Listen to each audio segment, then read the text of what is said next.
Je vais te demander en quelques lignes de te présenter pour ceux qui ne te connaissent pas, qui n'ont pas la chance de te connaître, qui t'ont jamais vu jouer sur les plateaux télé. Qui est Jean-Philippe en quelques lignes? Bon, je m'appelle Jean-Philippe Fanfan, je suis musicien. J'ai commencé à l'âge de 14 ans. J'ai eu la chance d'avoir des parents musiciens, mes oncles aussi, mon grand-père. Donc, c'était assez facile parce qu'il y avait des instruments à la maison. Et d'abord, j'ai commencé par le piano. Avant 14 ans, peut-être 11 ans. Mais après, c'est la batterie qui m'a vraiment passionné. Et depuis l'âge de 14 ans, voilà, j'ai la chance d'avoir pris des cours de batterie et parallèlement de jouer avec mes parents. Donc la progression a été assez vite. Je jouais avec les parents le week-end et j'allais à l'école en semaine et les cours de batterie à la fin de l'école. Donc ça allait assez vite, quoi. À 16 ans, je faisais déjà des gigs, quoi. 16-17 ans, j'étais déjà pratiquement semi-pro, quoi. D'accord. Et les cours, tu les as pris où quand tu prenais des cours? Alors moi, j'ai été en banlieue, donc j'ai pris 4 ans avec un prof qui s'appelle Patrick d'Espagne. Et après, j'ai pris 2 ans à Paris avec Daniel Pichon. Ah. Et Daniel Pichon, c'est plutôt École Agostini. Oui, donc, mais voilà, j'ai été le voir aussi. Voilà, bah, tu vois. Parce que je suis en Normandie maintenant, mais moi je suis du Val d'Oise. Et j'ai pris 2 ans de cours avec lui. Ah ouais, j'adorais. Une sacrée école. Daniel. Ouais. Ah ouais, te lâchez pas. Et puis, ce qui est bien, c'est qu'avec Daniel, j'ai beaucoup... il m'a fait travailler les lacunes, tu vois, la lecture, j'étais pas très fort. Il voyait que je jouais déjà. Il m'a dit, bon, tu sais jouer, mais maintenant, on va travailler la lecture, on va travailler la coordination, l'indépendance, des choses qui quand tu joues, tu fais pas attention, quoi. Ouais. Mais quand tu travailles vraiment, surtout à Agostini, c'est une méthode très rigoureuse et j'ai adoré travailler. J'adore. Et des cours pendant combien de temps, en gros? Alors en tout, ça fait 6 ans, hein, même pas, ouais, à peu près 6 ans. Donc on va dire entre 15 ans et 21 ans, quoi. Et après, solo? Déjà, je jouais déjà un petit peu, donc pas mal, mais c'est vrai qu'à partir de 21, 22, c'est parti. J'ai commencé à travailler avec Angélique Kidjo, qui est une artiste qui fait beaucoup l'international, États-Unis, Australie, Japon. Et puis après, j'ai travaillé avec Michel Fugain. Après Fugain, j'ai travaillé avec Maxime Le Forestier, Marc Lavoigne, Julien Clerc, Christophe Mahé, Hubert Félix-Stéphane, Laurent Voulzy, voilà. Et puis de la télé aussi, Nouvelle Star d'abord. C'est ça, ouais. En 2004, et donc ça fait 20 ans que je fais la télé. Donc 2004, Nouvelle Star, et puis après j'ai enquillé sur The Voice, et ça fait 14 ans. Alors The Voice, j'ai arrêté à un moment donné. Oui, c'est Romain Joutard qui m'a remplacé pendant 3-4 ans. Et puis là, j'ai repris depuis 2022. D'accord. C'était pour raison personnelle que tu as eu ce petit stop ou t'avais envie de voir autre chose? En fait, j'enchaînais beaucoup de la télé, et puis comme The Voice c'est quand même assez prenant et tout, donc j'avais besoin moi-même de faire un petit break et tout. Donc du coup, j'en ai préféré profiter pour faire un break et puis faire mon album, donc qui est sorti en 2020, mais je l'ai quand même enregistré en 2020, 2021, il est sorti en 2021. Donc ça m'a fait du bien, j'ai pu tourner avec mon album. Après en 2022, j'ai pu tourner avec Julien Clerc, une tournée.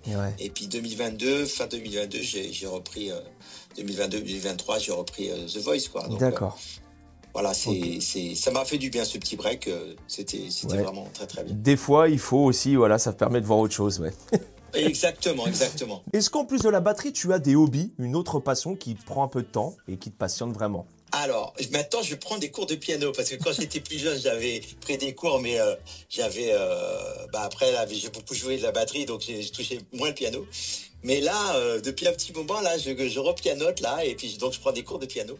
Et là, c'est vrai que ça me passionne. Alors, je veux pas devenir pianiste professionnel, c'est juste pouvoir jouer pour moi, pour faire plaisir. Mais c'est très agréable. Je trouve que les batteurs, on devrait quand même jouer d'un instrument harmonique parce que la rythmique, bon, tout ce qui est rythmique, on connaît, mais d'avoir un instrument, des petites bases harmoniques, c'est quand même pas mal, quoi. Ouais. Parce que du coup, on écoute la musique un peu différemment. Moi, je te donne un exemple. Par exemple, depuis, ça fait un petit moment déjà, mais quand je demande des grilles de batterie pour les relevés de The Voice, je demande les grilles en fait harmoniques.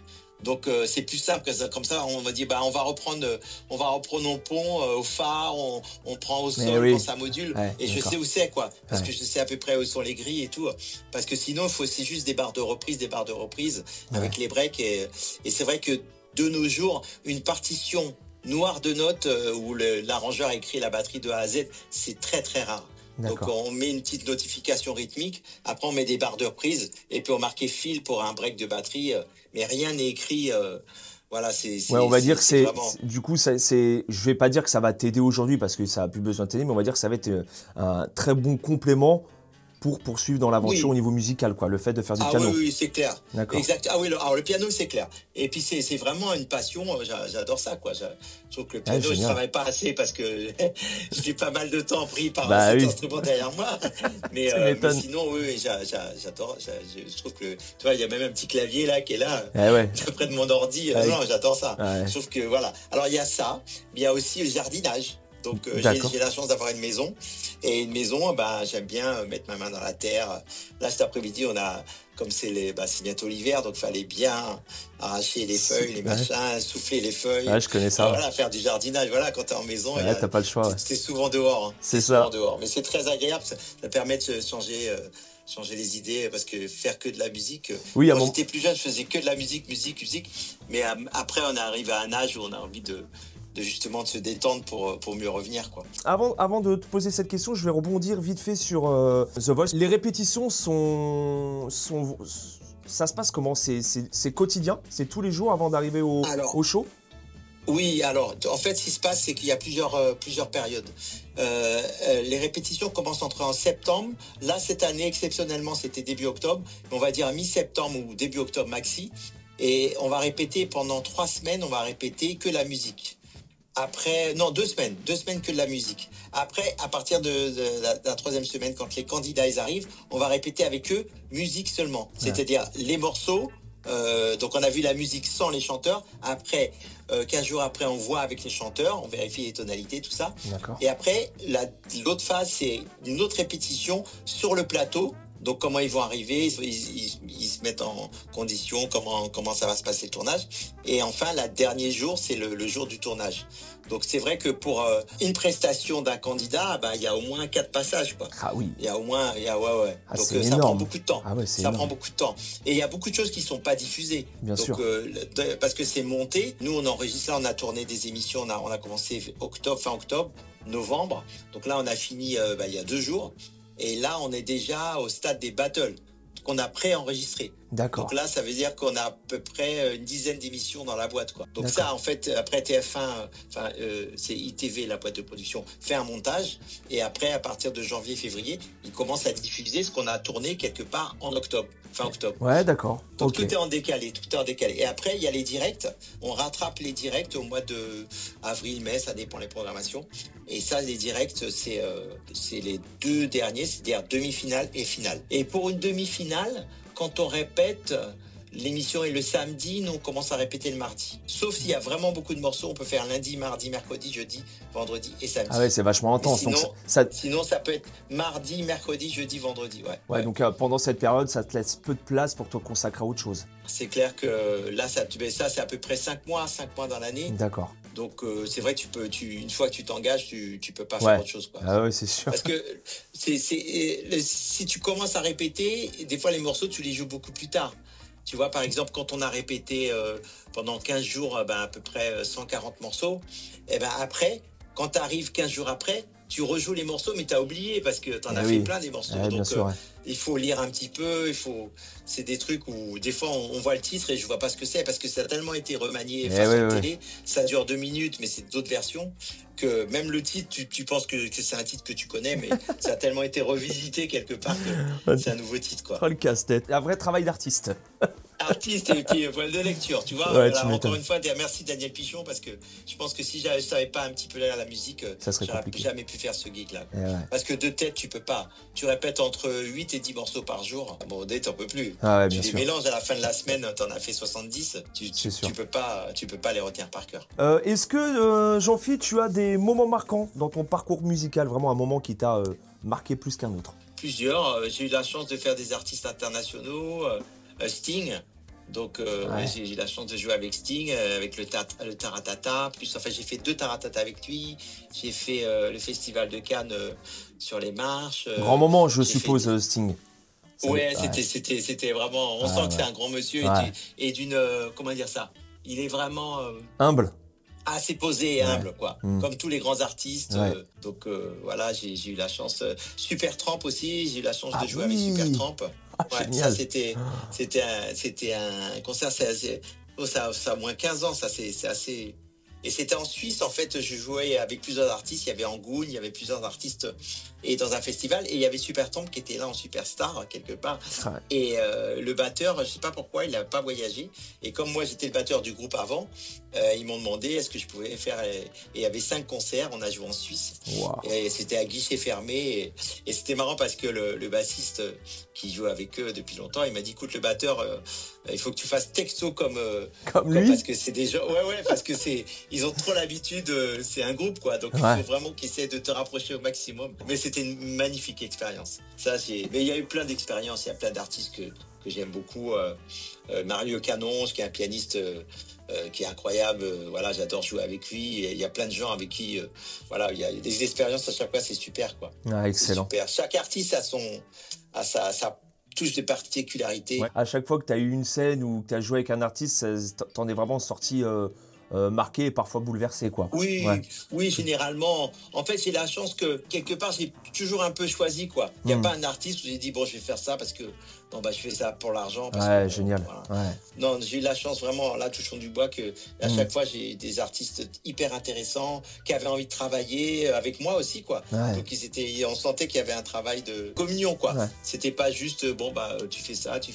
Ça m'a beaucoup apporté à chaque fois. Je me dis que, déjà, c'est une chance de pouvoir se poser. On me dit souvent, Jean-Philippe, tu souris, tout ça, mais c'est quelque chose de naturel dans le sens où c'est déjà une chance de pouvoir se lever le matin et faire un métier qu'on aime, avec souvent une équipe qui se passe plutôt bien, et puis voilà, et puis d'en faire son métier et gagner sa vie avec, quoi. Donc c'est déjà magnifique déjà. Ok, allez, on continue, Jean-Philippe. On parle vite fait un petit peu de tes influences. Quelles sont tes influences majeures qui t'a motivé dans le développement de ton jeu? Les influences, alors moi je suis particulier parce que je suis donc des Antilles, je suis de la Guadeloupe et je suis né à Paris. Donc mes parents sont antillais. Donc, alors je suis né à Paris et en même temps j'avais la culture antillaise par mes parents. Et quelque part, tous mes potes, c'était Trust, Police, Antisocial et Téléphone. Donc c'est génial. Rien à voir, quoi, le truc. Exactement. Alors moi, moi j'adore, j'aime autant le rock que le punk, que le jazz rock, que le jazz, que la musique caribéenne. Donc j'ai une espèce de palette. Ça se voit dans le jeu. Ouais, mais j'adore ça, quoi. Là, j'ai été voir Chaka Punk il y a pas longtemps, mais j'ai pris une claque, quoi. Quel groupe incroyable. Groupe de rock et tout, ça envoie et tout. Et donc voilà, j'aime ça. J'aime ça. Je peux aller voir un concert de Metallica, je vais prendre une claque parce que ce batteur, j'adore le batteur de Metallica. Donc voilà, moi, c'est hyper large. Ouais. C'est hyper large. Alors, j'ai une petite préférence vraiment pour le jazz et la musique caribéenne. C'est pour ça que dans mon album, c'est un peu plus jazz caribéen parce que c'est des rythmes que je connais un peu plus parce que à force d'aimer mes parents, tout ça, et puis d'avoir été beaucoup aux Antilles, donc. Bien sûr. Mais je veux dire, un concert de Chaka Punk, je prends une claque, quoi. Ouais. Comme un concert de Kassav, je prends une claque. Est-ce que tu as une hygiène de vie particulière? Parce que c'est vrai que tu es tout le temps. On a l'impression que tu n'es jamais fatigué, quoi. Si, quand même. Non, mais je fais attention. Alors là, c'est pour répondre à ta question, je fais attention à ce que je mange. Pas trop de viande rouge, peut-être une fois par semaine la viande rouge, mais pas tout le temps, tu vois.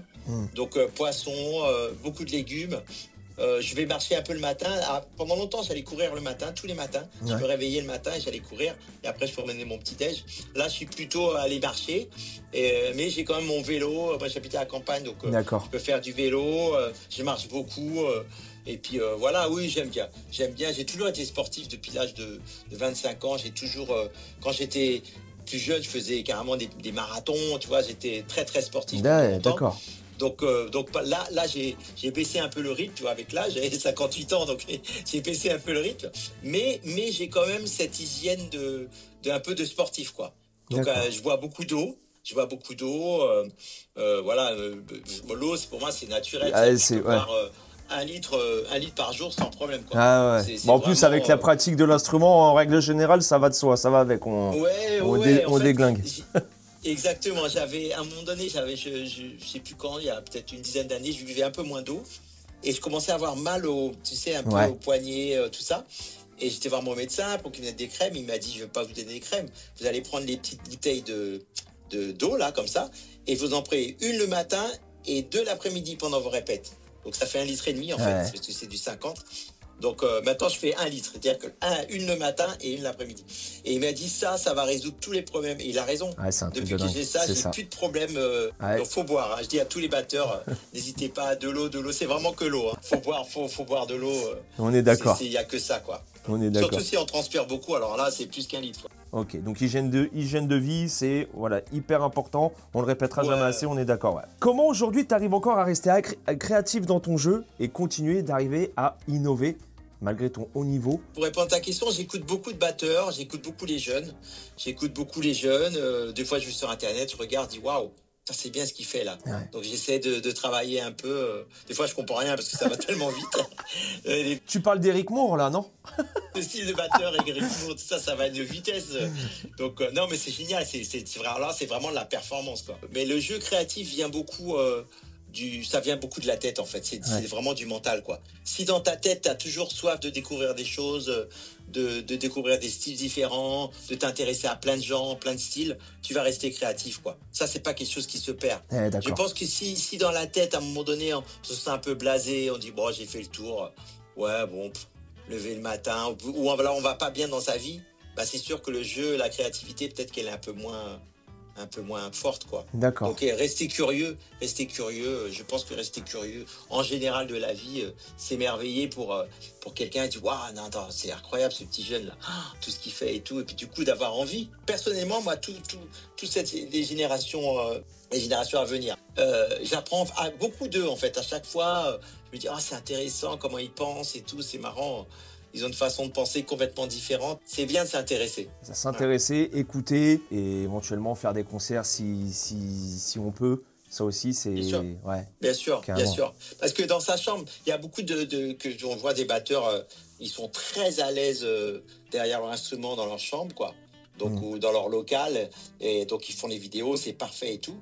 Et puis, comme ils jouent jamais en groupe, dès qu'ils vont jouer en groupe, ils vont jouer tout seuls parce qu'ils vont même pas écouter la basse ou la batterie ou la guitare, tout ça. Ils vont jouer tout seuls et à un moment donné, on va dire bon écoute, tu joues bien, mais tu joues trop. Quoi. Ouais, t'es trop personnel. Voilà, t'es trop perso. Ouais, c'est ça. Comme un footballeur, tu donnes la balle et il veut marquer un but, quoi. Alors que c'est une équipe. Si t'avances pas, c'est un travail d'équipe. La groupe de musique, c'est un travail d'équipe, la musique. C'est clair. Est-ce que tu peux nous donner deux de tes qualités et deux de tes défauts principaux? Ponctualité, ça c'est l'heure. Et sérieux dans le sens où si je viens et je te dis oui pour un projet, je vais écouter le projet, je vais un peu bosser, je vais m'intéresser au projet. Je vais pas arriver, bon c'est quoi ta musique, qu'est-ce qu'il y a à jouer. Donc tu peux rajouter respectueux et investi. Voilà, respectueux et investi, voilà. Défaut, qu'est-ce que j'ai comme défaut? Je veux tellement que ça soit bien fait que des fois j'ai un peu à lâcher prise. Tu vois, je dis non, peut-être qu'on peut refaire, machin. Tu vois, parce que des fois tu dis non, mais des fois c'est bien. Ouais. Là, par exemple, tu fais une session, l'enregistrement est bien, ça s'est bien passé. Et puis après, moi, je dis mais peut-être qu'on pourrait peaufiner, et, tu vois, peut-être perfectionner. Ouais, c'est ce que j'allais dire. C'est un peu trop. Ouais, des fois, c'est un peu trop. Parce que des fois, la musique, comment tu l'aperçois, elle est complètement différente comment l'autre personne va l'apercevoir. Ouais. Je veux dire, c'est flagrant. Tu vas dire, sortir d'un concert qui vient d'être enregistré, tu vas dire, il était nul ce concert, non, mais je veux même pas l'écouter. Et 2 ans, 3 ans après, ou 3 mois après, tu l'écoutes, et tu as oublié le sentiment que toi-même tu avais sur le moment. Et tu avais eu. Et là, tu écoutes, tu dis, il est pas mal ce concert. Et bien les gens ils l'ont perçu comme ça. Sauf que toi tu t'es trompé à un moment donné où tu étais moins dans un truc et la perception elle était complètement fausse. Ouais, donc, on peut en effet faire le rapprochement de ça, même quand tu regardes par exemple, tu vois un film que tu as trouvé nul, tu le regardes 3-4 mois après, et finalement le film il te plaît quoi, tu vois. Exactement. C'est un peu quand tu vois une deuxième lecture, c'est ça. Et tu dis ouais mais c'est bien le film en fait. Est-ce que tu peux nous parler de ton kit de batterie actuel? Alors perso et scène, alors, je crois que sur The Voice t'es sur la Lite. Alors la Lite, j'ai juste une caisse claire. Moi pendant longtemps j'ai été artiste DW. J'ai une caisse claire la Lite que j'adore. C'est une 13. Mais sinon non j'étais endorsé DW. D'accord. Mais là depuis cette année, j'ai changé de crèmerie. Je suis avec Gretsch. D'accord. Donc je joue avec Gretsch. Donc sur le kit de The Voice, j'ai une Gretsch Brooklyn et là il y a une USA Custom qui va arriver. Donc j'aurai un autre kit. Donc voilà, j'ai USA Custom et Gretsch. D'accord. C'est du bon matos. C'est du bon matos. C'est du bon, exactement. D'accord. Donc voilà, et la config que j'ai sur The Voice, c'est 12, tome de 12, tome basse 14, 16 et 22. 12, 14, 16, 22. D'accord. Plus les caisses claires. Les cymbales, c'est du Dilijan, donc beaucoup de K, hein, série K. Ouais. K-Suite, Constantinople. T'as toujours joué voilà. sur Zild? Toujours? Non, pendant longtemps, j'étais Sabian. D'accord. Et j'ai changé Dilijan peut-être en 2020-2021. D'accord. Dilijan. Choix personnel ou... Ouais, on m'a fait une proposition. D'accord, ok. Voilà, on m'a fait une très belle proposition. D'accord. Et du coup, je ne pouvais pas refuser. Donc, voilà, je suis passé chez. D'accord. Et c'est très bien. Oui. Et Sabian et Dilijan, oui, sont magnifiques. Oui, exactement. C'est hyper chaleureux. C'est de très très grosses cymbales. Après, c'est l'affection qu'on va porter à la marque qui va faire le choix. Entre les Dilijan et la Gretsch, là, ça sonne vraiment très très bien. Je suis très très content. Comment tu te prépares avant d'entrer en studio ou de monter sur scène? Est-ce que tu as une préparation particulière ou tu arrives, tu fonces? Alors, non. Je chauffe un peu mes poignets, donc je fais des paradiddles, un peu d'échauffement, un classique de poignets. Et surtout, The Voice, il y a beaucoup d'attente, c'est-à-dire que tu vas répéter le morceau 2 minutes, parce que la télé, c'est 2 minutes, et après, pendant un quart d'heure, peut-être tu vas pas jouer. Donc moi, pendant ce quart d'heure, je suis en train de taper et j'ai un petit pad pour m'entraîner. Voilà, pour rester un peu chaud parce que des fois, pendant jouer 2 minutes, s'arrêter un quart d'heure, jouer 2 minutes, un quart d'heure. Et puis des fois, le morceau de 2 minutes, peut-être un morceau speed. C'est ça, donc, si j'arrive à froid, non. Moi, je suis de ces batteurs où je suis un peu le diesel, il faut chauffer un peu la machine. Toujours une préparation, et même quand tu joues chez toi personnel, tu as toujours une petite période d'échauffement quand même. Ouais, alors moi j'ai la batterie aussi électronique, tu vois, j'ai la Geva. L'acoustique, ça c'est pour les studios, aussi quand je vais morceau à travailler, mais l'électronique ça marche bien aussi, donc ça dépend. Parle-moi de cette méthode. Ah bah avec plaisir, donc la méthode, donc c'est ma 3e méthode. Donc toujours c'est mon éditeur et diffusion. Donc là ma première méthode s'appelait je débute la batterie acoustique et électronique. Ça c'est une méthode vraiment débutant. Je me suis mis dans la peau du débutant avec des exercices très très très faciles et puis après un peu plus complexe. La 2e méthode que j'ai sortie c'est diffusion, c'est les plus grands rythmes caribéens qui est sorti depuis un petit moment déjà. Et la dernière, la Tout Chaud, c'est sorti il y a même pas un mois, qui s'appelle le nouveau dictionnaire des rythmes à la batterie. Alors ce qu'on a fait, je l'ai fait avec Olivier Pahermier, qui est un ami guitariste.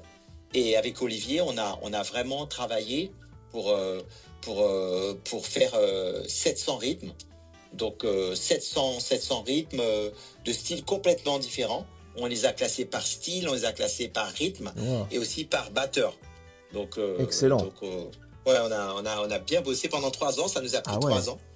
Et il y a des styles complètement différents. C'est vraiment, je suis très très content du résultat. Je vais aller checker ça. Je t'enverrai le lien. Si tu veux. Carrément, ouais. Et toute la partie métal, parce qu'on a fait pop, on a fait rock, on a fait afro, on a fait latine, on a fait caraïbe, on a fait traditionnel, on a fait hip-hop. Soul, et la partie vraiment métal, là c'est Kevin Paradis qui est un mais je le connais, oui. Et lui il a fait cette rubrique là, parce que là c'est vraiment spécifique métalleux, ça c'est une culture quoi. Et lui il a fait ça les doigts dans le nez, et il nous a aidé pour cette rubrique et c'est super. Non, il est assez bien fourni superbe. Ce dictionnaire des rythmes. Donc ça permet d'avoir vraiment une culture musicale assez ouverte et de voir beaucoup de styles, et ce qui permet forcément d'évoluer. Voilà, exactement. Des fois, il y a un morceau, on va dire, tiens, c'est quoi ce style? C'est un truc que j'ai entendu, mais et là, tu peux vraiment écouter le style, travailler lentement si tu as envie de le bosser, un peu plus rapide quand tu le maîtrises.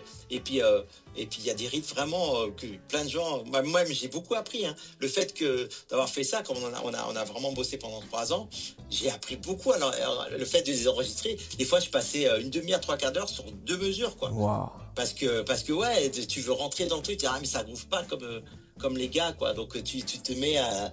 Et puis après, une fois que tu commences à y aller, tu dis, c'est super. Une fois que tu te fais bien dans le groove, là, tu t'éclates. Et là, je jouais tout seul, j'étais content de pouvoir le faire et tout. Non, j'ai beaucoup appris. 3 ans d'investissement quand même, c'est pas rien. Oui, 3 ans d'investissement avec Olivier. Et puis, ce qui est bien, Olivier, lui, il est guitariste. Mais Olivier, lui, il avait le focus. Des fois, je voulais faire des rythmes un peu batteurs, tu vois, des trucs un peu d'indépendance avec la Charlem. Il dit, ouais, non, mais pense rythme. Plus que... Là, c'est fait vraiment batteur pour de trucs. Il m'a dit, non, on fait vraiment un dictionnaire des rythmes, quoi. Donc, il me recentrait des fois dans mes Pour pas que tu t'éparpilles. Exactement. Et on a fait un beau travail ensemble non, on est assez contents du Bon, résultat. bah superbe. Ok, bah j'irai checker tout ça. Est-ce que tu as des projets à venir ou d'éventuelles collaborations ou de projets solo là à venir? Alors, mon album solo, il est sorti en 2021. Alors là, je commence un petit peu à composer, à faire quelques trucs. Donc, je suis au stade des pré-maquettes. Mais j'aimerais bien, effectivement, peut-être 2025, vraiment préparer quelque chose. Ouais. D'accord. Donc, c'est pas encore d'actualité parce que c'est vraiment trop tôt. Ouais. Mais j'aimerais bien, en tout cas, sortir un truc Et du coup, très prochainement. quand ça se fera, est-ce qu'on aura quelques petites notes de piano en plus dans Bah, l'album? peut-être. Faut que je travaille encore, mais on va pouvoir faire quelques progrès en tout cas. En fait, là, je t'avoue que comme mon objectif, c'était les projets, c'était la méthode de dictionnaire des rythmes. Donc là, ça vient de sortir. Donc là, je suis un peu quelque part, un peu dans la promo. Tu vois, je dois faire des masterclass, des trucs comme ça. Donc là, je suis un peu dans la dynamique de la méthode. Mais après 2025, quand ça va se calmer un petit peu, là, ça va être plus dans la dynamique de faire un album de solo, des projets, quoi. D'accord. Donc, ok. là, je suis encore dans la dynamique de la méthode. Ce qui est normal. Oui. C'est que quand tu viens de faire quelque chose, tu es encore Ouais. un peu excité de dire ouais, bah là, je suis content de vous présenter ça. Bien sûr, bah oui, carrément. Pour toi, la batterie à la base, c'est un moyen d'expression de liberté ou plus une thérapie à la base? Le choix de pratiquer l'instrument à l'époque? Ça peut être les deux. Ça peut être. Alors, le moyen d'expression, oui, ça c'est clair. Ça, c'est clair. Je te dis, comme j'ai grandi dans une famille de musiciens, j'aurais pas pris la batterie, j'aurais pris un autre instrument, c'est sûr. Il y avait plein d'instruments. Il y avait la basse, il y avait... Bon, mon frère était bassiste, donc je pouvais pas toucher la basse. Ouais. Mais il y avait la guitare, il y avait le clavier, il y avait des fois les cuivres, ils laissaient leur trompette. Il y avait plein d'instruments dans la maison. Donc oui, j'aurais pu partir sur un instrument pour m'exprimer. Ça, c'est clair. Ça, c'est sûr. Mais après, thérapie, peut-être, oui. Peut-être, il y a des moments dans ma vie où ça n'a pas été facile, des périodes un peu plus difficiles. Et c'est vrai que le fait, c'est exutoire de jouer. Parce que tu joues différemment quand tu es triste, quand tu es heureux. Tu n'es pas tout le temps heureux, tu n'es pas tout le temps triste, tu n'es pas tout le temps... Chaque sentiment, en fait, se ressent derrière ton instrument. Oui. Donc c'est super intéressant. Tu vois, par exemple, je te donne un exemple. Le fait d'avoir un studio à domicile, quand je fais, par exemple, une session... Ça m'arrive de faire une session, de me dire, bon, tu sais quoi, je te rends le morceau la semaine prochaine. Et donc, je vais faire le morceau, par exemple, le lundi ou le mardi. Et 2 jours après, je serai dans une autre façon de penser, dans un autre mood, comme on dit. Et ben, quand je l'enregistre, le jeudi, parce qu'après, je peux faire plus... Et j'écoute, je dis, ah, finalement, c'est pas mal. Le jeudi, c'est autre chose. Ou le mardi, non, le mardi, je préférais. C'est-à-dire que je peux prendre mon temps pour faire un morceau. Je peux mettre 1 semaine pour faire un morceau parce que le matériel est à domicile. Donc, et j'adore ça. Vu que j'adore aussi, tout ce qui est son, tout ça, prendre le ton. Comme j'ai eu la chance de faire beaucoup de séances, donc j'ai une expérience de session de musiciens de studio. Donc le fait d'avoir le studio à la maison, je peux prendre le temps aussi et j'adore ça, quoi. Bien sûr. Chaque moment est différent, comment tu enregistres. Donc c'est à un moment donné, quoi. Et c'est super, j'aime beaucoup ça. Les émotions seront différentes en fonction de comment tu te sens. Exactement. Et la frappe sera forcément impactée, même sans le vouloir. Des fois, on se lève le matin, on dit wow, c'est quoi ce son de batterie? Parce qu'on est content, on a la pêche. Et le soir, je me souviens, il n'y a pas longtemps, j'ai fait un enregistrement, même matériel. Donc j'envoie la session et le gars me dit ouais, c'est super, bah, je garde. Je dis attends, demain je t'en refais une. Et le lendemain, j'envoie la session. Donc j'avais joué un petit peu moins fort. Et le gars me dit, mon pote, il me dit, mais attends, mais Jean-Phi, ta caisse claire, j'adore le son de caisse claire et tout, t'as changé de caisse claire et tout, qu'est-ce que t'as fait? J'ai dit, non, c'est la même caisse claire, mais je l'ai joué d'une façon différente. Il dit, parce que lui, il est ingé son, il m'a dit, mais le son de caisse claire, ça n'a rien à voir par rapport à hier, ce que tu m'as envoyé, quoi. C'est dingue. Et c'est exactement la même caisse claire, sauf que c'est la façon de taper, la façon de... Ouais, t'avais même pas réaccordé, t'avais même pas touché à l'accordage, rien. J'ai rien, c'est-à-dire que c'était la veille et le lendemain je suis revenu et j'ai fait record. Wow. Et lui il m'a dit mais je te jure, tu compares les 2 sons de caisse claire, il me dit j'ai l'impression que c'est une autre caisse claire et la musique c'est ça, hein. C'est comment c'est un peu comme tu sais tu mets un piano acoustique et tu mets plusieurs pianistes qui jouent du piano l'un après l'autre et tu dis oh le piano il sonne différemment d'un pianiste à un autre parce que le toucher quand tu as un musicien qui touche un instrument acoustique, comme nous, batteurs, on touche un instrument acoustique, ça n'a rien à voir, en fait. Tu as le son de la batterie, et tout d'un coup, d'un batteur à un autre, tu dis, là, c'est pas la même batterie. En fait, c'est la même batterie. Ouais, c'est juste le batteur. Excellent. Comment il fait sonner. Sur le plateau, on parlait vite fait, on a souligné l'accordage. Sur le plateau, notamment de The Voice, l'accordage de la batterie, c'est toi qui l'as fait? C'est toi qui dis ce que tu veux? Ou c'est accordé par l'ingé son, par les... Non, c'est moi, c'est vraiment moi. D'accord. L'ingé son, il aime bien ce que le batteur reproduit, en fait. L'accord, c'est vraiment moi. Il y a une base qui est faite par mon backliner qui s'appelle Cédric Weiss.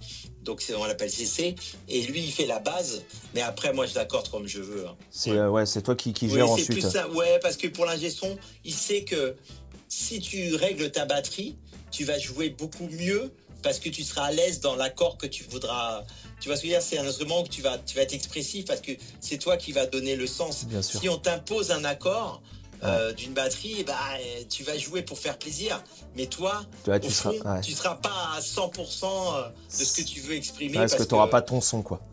Exactement, c'est comme si un bassiste, on lui dit, écoute, tu vas jouer sur 3 cordes, parce que ça sonne mieux les 3 cordes que 4 cordes. Et lui, il dit, moi j'ai l'habitude de jouer sur 4 cordes. Ouais, mais 3 cordes, tu verras, pour le son, c'est mieux. Il va être frustré, quoi. Il va dire, non, je vais être frustré. Tu m'étonnes. Ouais. Ok, d'accord. Allez, dernière petite question, parce que je sais que t'es pris par le temps. Ouais, dernière petite question, juste pour nos jeunes batteurs.